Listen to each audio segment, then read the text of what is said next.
I met a gypsy. Or like when you're a guy that can be a part of the evolution of something. You know, like from where you guys first shot with the Kranked films to the New World Disorder stuff. Like, so for me as a kid, that was like my childhood. Right. You know, it was like Krusty Demons, New World Disorder. Right. That was just on rotation. You were too young to see the Kranked movies? I think I would have seen them, but I just don't think it did the same thing for me as like New World Disorder. Like I think with the New World Disorder, with like the music and, you know, like it hit me a bit. How old were you different. then? I don't know. Can you pull up like what years they came out? Kranked came out in 98. And so I was New 10. World Disorder would have come I out was in 10 when that came out. 2001?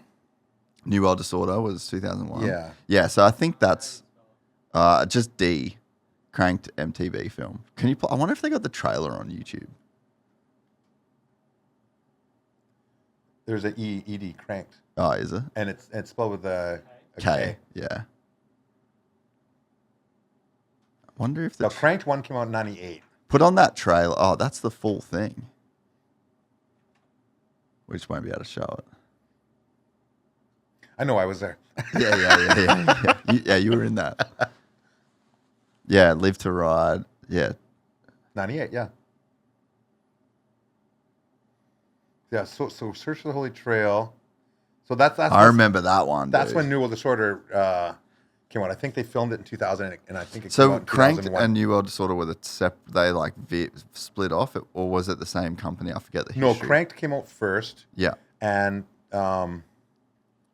Derek was in Kranked 2, actually, riding a little bit in the North Shore. And he was actually in Pulp Traction, which was the first mountain bike movie to have free ride in it in 95. And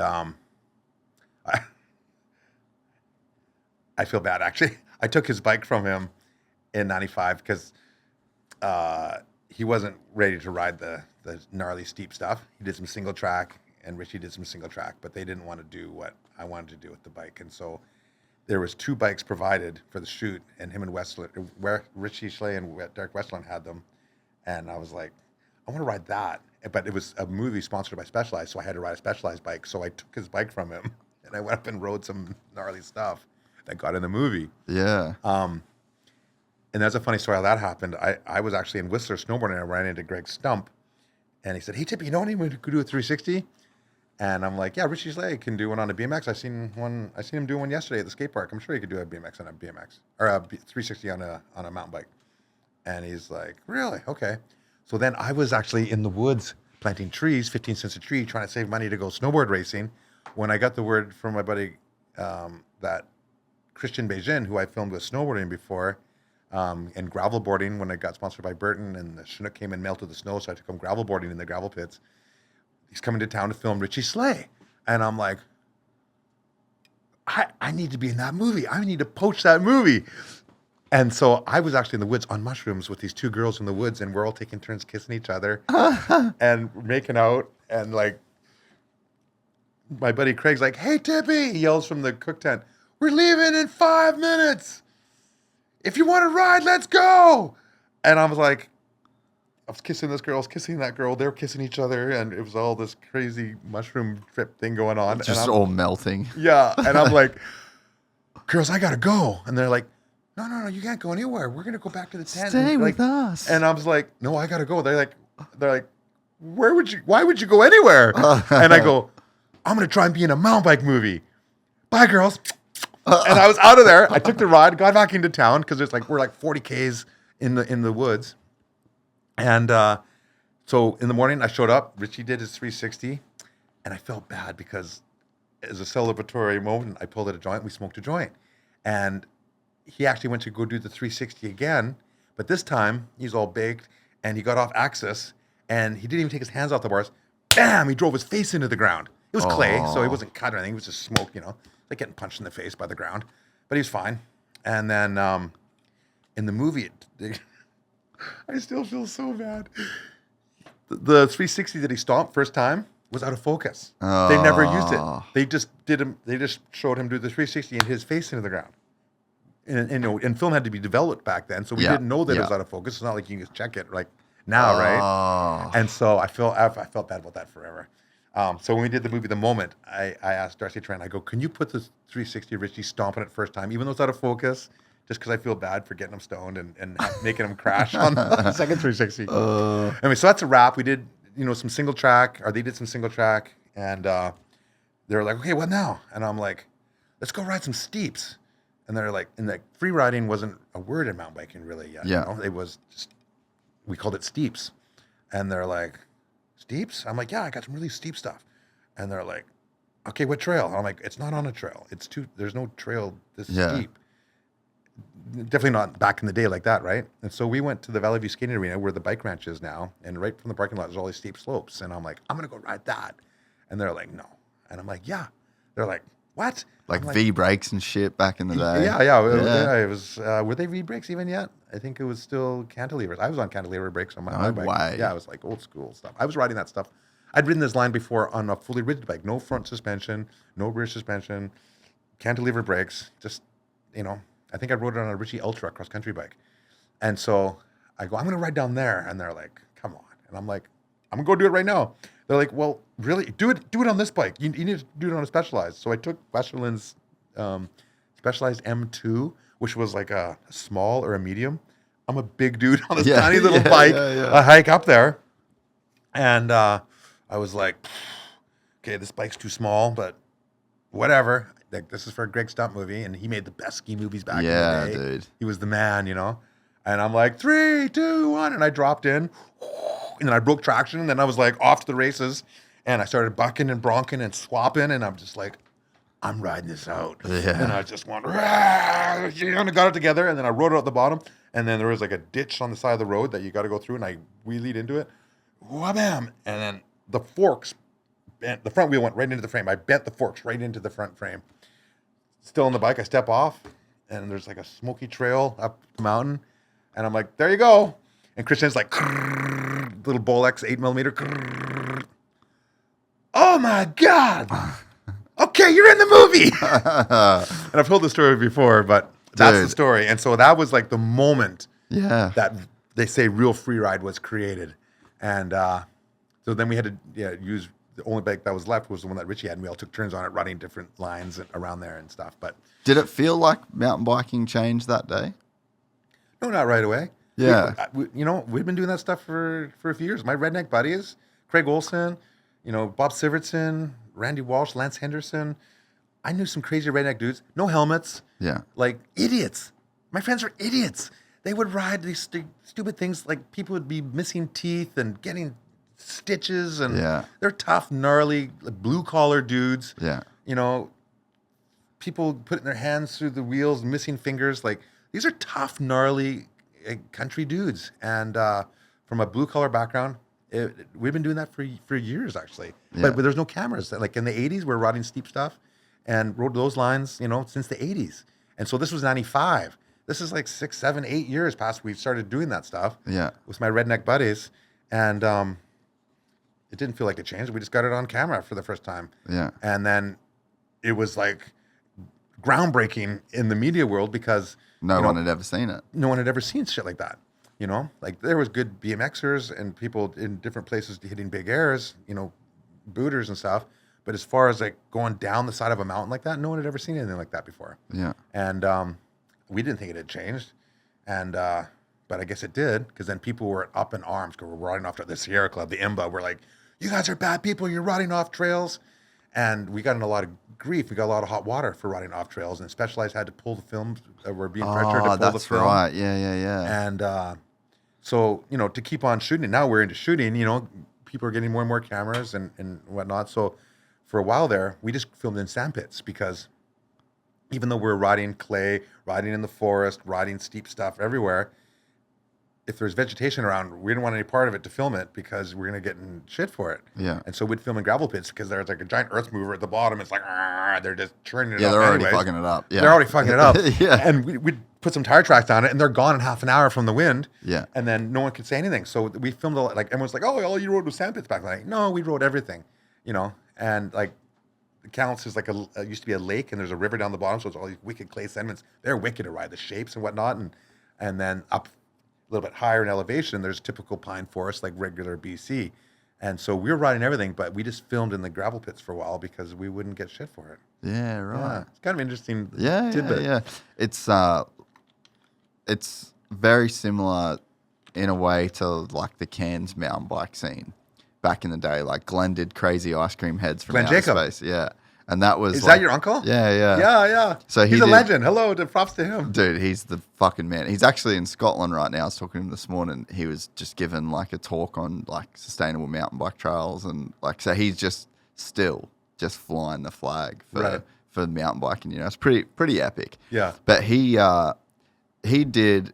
Can you Google crazy ice cream heads from outer space? I don't even know if this would be on Google. MTB film. Yeah, there you go. From outer space. What year was that? Oh, I wonder if they just type in MTB film. I wonder if that even. It was like early. Oh, yeah, go to that Pink Bike article. I wonder if they've got it. Oh, no. But anyway, it was like early 90s. And then he did the Mud Cows movies. So it was like Mud Cows 1, 2, 3. And I think they did up to 4. But it's what you were saying about like the blue collar dudes. They had all these, because it was just full jungle. Like have you been to Cairns for Crankworks? No, not to Cairns. They've only sent me down to Rotorua. Yeah. But they've got it on like that hill now. But they've all got roads that go to the top of these like massive jungle mountains, and they've got the water reservoirs up the top of them. And so you can basically, like, you can't drive up there, but you can just hike up for ages. Right. And then they just ridge lines everywhere that they would build these trails on.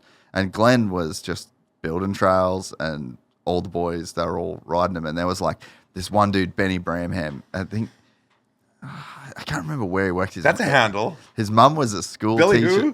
Benny Bramham. Benny Bramham. Yeah. That sounds like a badass. Bro, he is a fucking badass. Like he only ever rode a hardtail, like full like the GTI drives and like, you know, the full suspension bikes, like the M1s and Kavarik and Rennie and like those guys started getting Michael Ronning, started getting these full suspension bikes, and he was like, nah, fucking hardtail for life.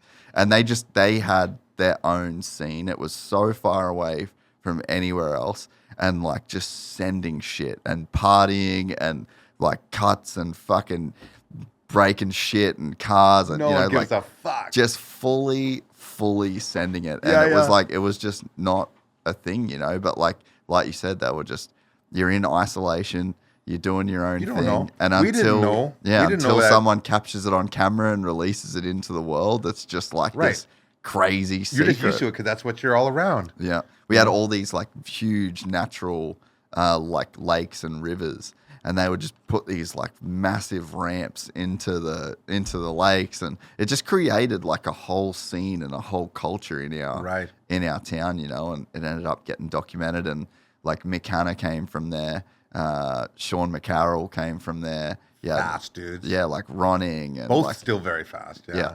Just had all these guys that just like came out of this one little weird town because there was just like this little cult group of mountain bikers that just, that's all they gave a fuck about, you know? Oh, that's cool. And it's just such a cool, like, that's how scenes start and that's how movements kind of start, you know? And like, I remember seeing a clip of Rat Boy when he was doing his thing, winning. It was just like, bro, Mud Cows was the shit. And it's just, it's like those early days that you guys were a part of just fully inspired like a total generation of kids it changed and an the industry, you know? Yeah, it changed the industry.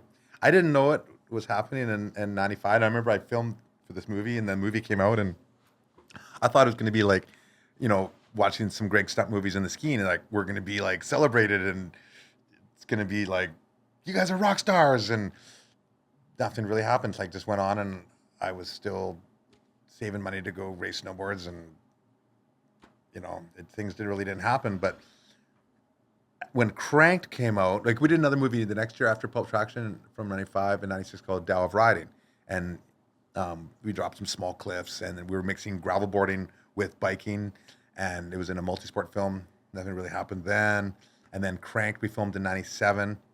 When that hit in 98, the movement had it was just ready to explode. Gathered momentum. Gathering momentum. And I remember going to the premiere at a bar called Richards on Richards in Vancouver. And the premiere for Kranked, where we had all these little scenes mixing together, the North Shore scene and the guys from the Kootenays and the Kamloops guys and the Whistler, like everyone was there. And the lineup went down the block and around the corner. And I was like, whoa. And the electricity at that premiere, I've never felt it like that since. I've been to a lot of premieres, a lot of good movies, but it was so new and raw. Like, my hair's standing on end right now. People were just stoked, and it was like it was happening, and people exploded when that film came on, and Was that Kranked 1? that was Kranked 1. Can you play the trailer for that, Ryan? That's when things changed. Yeah. Like, Kranked changed everything, and it brought it out there to the public eye, and people started putting, like, sponsors started putting in money. Richie Schley, Wade Simmons, and I were hired and actually got sponsored, and we were the world's first professional free ride team, and yeah, it was happening then. So these are the hills of Kamloops. Dave Swetland was filming there. There's Richie. Yeah. There's Dave Swetland, who's dead now. And How'd he die? car crash. No Went way. off the road. So Kranked was originally going to be called Wheels of Freedom. Huh. But then when they made a deal with Fox, they worked together with Greg Fox and Christian and Bjorn. Yeah. And they decided to call it Kranked. Yeah. So this is an early rough draft of a trailer. Really? Yeah, this isn't even the real trailer. Like a bunch of the same footage. Swetland was an awesome dude. He was a gnarly dude, skinny little intense dude, and Chris Lawrence, awesome rider, Canadian champion downhiller. Yeah. But great free rider, and Dude, that is gnarly, Steve. you know what? Look at the fucking bikes that you're riding. Oh yeah, like in a way it was gnarly. There's me doing some early cliff drops. There's me again in front with my buddy Andy Rass in the back. And just sending it and not knowing if the bikes were going to take it or Yeah. if they could take it, and if we should land on the back wheel like some of these trials guys we saw, Yeah, or do we yeah. land on the front wheel so that it disperses the energy, or land both wheels evenly. There's Dustin Adams, multi-time Canadian downhill pro elite racer. Chris Colbeck, Canadian champ downhiller. We brought in some racer guys. There's Richie dropping the gravel pit down a little chute. Aaron Knowles, ex-Callants dude, gnarly dude. There's just people out of the woodwork dropping lines, you know. If you enjoyed this content, please like and subscribe. And to listen to the full 3-hour podcast, search Gypsy Tales in your favorite podcast platform or click the link in the description below. Gypsy Gang.